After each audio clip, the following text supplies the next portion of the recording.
देखें, बच्चों पर तशद्दुद का जो मामला है, पाकिस्तान में नहीं पूरी दुनिया में चाइल्ड लेबर पर बहुत ज़्यादा बात होती है और पाकिस्तान में इस पर बहुत ही ज़्यादा बात होनी चाहिए। इंडिया, पाकिस्तान, बांग्लादेश, इन सारे ही मुल्कों का मसला है, क्योंकि जो बच्चे हैं वो सस्ती लेबर है और जहाँ गुर्बत ज़्यादा होगी वहाँ सस्ती लेबर जो है वो बहुत ईजीली अवेलेबल हो जाएगी।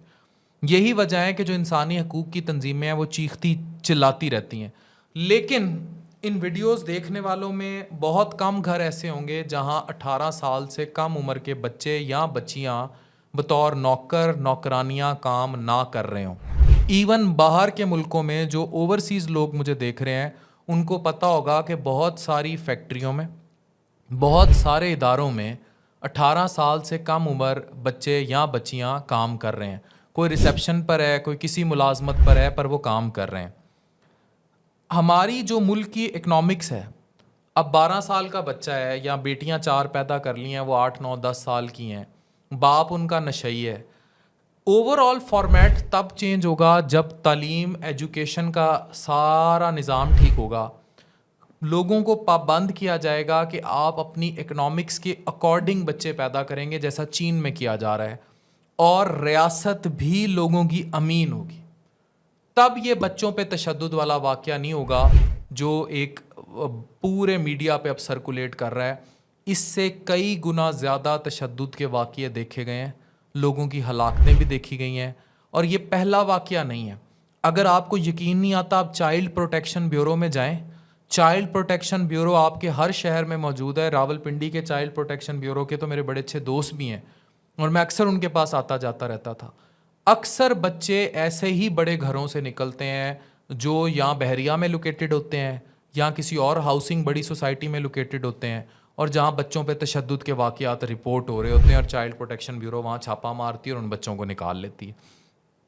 अब ये भी सबको पता है कि जो बेबी सिटर का कॉन्सेप्ट है, जैसे पॉश फैमिलीज़ में छोटा बच्चा पैदा होता है तो ज़रूर उसको, या बच्ची पैदा होती है तो उसको संभालने के लिए जो बच्ची होती है वो साथ कोई ना कोई खातून होती है जो कदरे 16, 17, 18 साल से कम होती है। 15, 16 साल के बच्चे को फिर समझ बूझ होती है, लेकिन इससे बहुत कम होती है। इवन बाज़-औक़ात बहुत ही छोटी बच्ची होती है 8, 9, 10 साल की, जिससे अपना आप नहीं उठाया जा रहा होता और वो उस बच्ची को उठा के फिर रही होती है।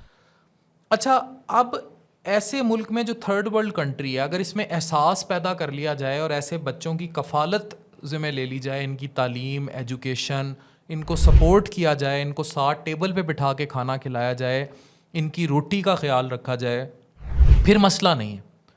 फिर मसला नहीं है और माँ बाप के कंसेंसस से कफ़ालत की जाए, कफ़ालत के ज़ुमरे में लिया जाए, नौकर ना बनाया जाए, और बाकायदा इदारों के ज़रिए इनकी रजिस्ट्रेशन की जाए, जिसको चाइल्ड अडॉप्शन के ज़रिए किया जाए, तो शायद ये निज़ाम बहुत बेहतर हो सकता है हमारे मुल्क में। ये मैं हमारे मुल्क के लिए फार्मूला बता रहा हूँ। लेकिन अगर ये छोटी छोटी झोंपड़ियों से इस तरह के बच्चे उठा के लाए जाते रहेंगे और वहाँ बाज़ुकात ख़वातीन भी ऐसी नफ्सियात का शिकार होती हैं अपने क्योंकि ये जो बड़े घरों में आती हैं जहाँ ये बच्चियाँ काम करती हैं, वहाँ खातून ने खाना अमूमी तौर पर पैसे की रेल पेल होती है। शौहर के पास बहुत पैसा होता है, वो बाहर मल्टीपल किस्म के सेक्सुअल अफेयर्स में या औरतों के साथ ताल्लुकात में या अपने बिजनेसेस में या किसी भी और वजह से वो इतना बिजी होता है कि वो घर टाइम नहीं दे पा रहा होता। तो होता ये है कि वो इतनी नफ्सियाती हो चुकी होती है वो खातून या ओवरसीज़ होते हैं, बाहर से पैसा भेज रहे होते हैं, तो इस कदर नफ्सियात का शिकार होती है कि वो फिर अपना गुस्सा ऐसी किसी बच्ची पे निकाल देती है।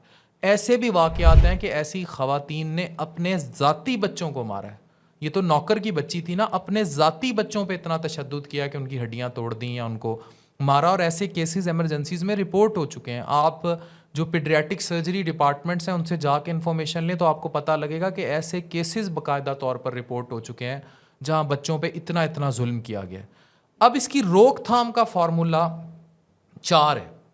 पहला तो ये है कि आप 18 साल से जो कम नौकरियां दी जाती हैं उनको इदारे रजिस्टर करें और वो प्रॉपर कफ़ालत की सूरत में आएँ, और तब ये सिलसिला चले, और 10 साल से नीचे जो है वो प्रॉपर एडॉप्शन का फार्मूला हो, और उनको देने से पहले इंटरव्यू हो और ज़हनी सेहत ज़रूर चेक की जाए, ख़ास तौर पर उन गार्डियंस की जो उस बच्चे को अडॉप्ट करने जा रहे हैं, कफ़ालत के ज़ुमरे में, सेल्फ हेल्प से ज़्यादा कफ़ालत के ज़ुमरे में। दूसरा, एजुकेशन सेक्टर को बेहतर किया जाए और गरीब घरानों में जो लाइन लगा दी जाती है बच्चों की, इसको रोका जाए। क्योंकि जब ये झोंपड़ियों में और इधर उधर ये बच्चे पैदा होंगे, बाप नशई होगा, 8-8 9-9 बेटियां पैदा हुई होंगी, वो फिर इसी तरह उनके साथ जो है होता रहेगा। जब तक आप अपनी आबादी को कंट्रोल करने के लिए इस प्रॉपर मैकेनिज़्म को डेवलप नहीं करते, जो कोई पाकिस्तान में बात नहीं कर रहा, बच्चे पैदा हुई जा रहे हैं, गरीब घरानों में हद से ज़्यादा हुई जा रहे हैं, आबादी बढ़ती चली जा रही है, मुल्की वसाइल तबाह होते जा रहे हैं, और कोई भी पाकिस्तान में आबादी के मौजू पर बात करने को तैयार ही नहीं है कि हम इसको कंट्रोल करें और एजुकेशन लेके आएँ। तीसरा जो बहुत इंपॉर्टेंट फैक्टर है, लिटरेसी रेट में सिर्फ पढ़ने लिखने को ऊपर ना लेके जाएं, लिटरेसी रेट में तरबियत का आंसर भी शामिल करें। This is very important factor. तरबियत ये होती है कि आप लोगों को समझाएं what is right and what is wrong, अच्छे बुरे की तमीज़ सिखाएं, तब चीज़ें ठीक होंगी। और चौथा, जो कि एक और बड़ा अहम फैक्टर है, कि घरों में जो माहौल है, स्पेशली द वे मियाँ बीवी are dealing with each other और ये बाकी सारी चीज़ें, इन मामलात को भी सुधारा जाए ताकि उनकी जो वहशत और बरबरीत है उसका शिकार ये मासूम बच्चे ना हो। ये एक छोटी सी स्ट्रेटजीज़ हैं जो हमारे सोशल ईवल्स की निशानी है। तो ये जो अभी एक ख़ातून बच्ची के साथ इतना जुल्म हुआ है और उसको बुरी तरह मारा है और वो बेचारी अब इस दुनिया में नहीं रही, उस पर जो भी कार्रवाई होगी वो कानून करेगा। लेकिन मेरी चंद गुजारिशात थी कि किस तरह बच्चों पर तशद्दुद को इस मुल्क में कम किया जा सकता है। इन्हीं बच्चियों के रेप भी होते हैं, इन्हीं बच्चियों पर तशद्दुद भी होते हैं, इन्हीं बच्चियों को मार भी दिया जाता है बाद में। ये सब इस मुल्क में हो रहा है जिसको हम इस्लामी जमहूरिया पाकिस्तान कहते हैं। इसको ठीक करना हम सबकी ज़िम्मेदारी है। Thank you very much.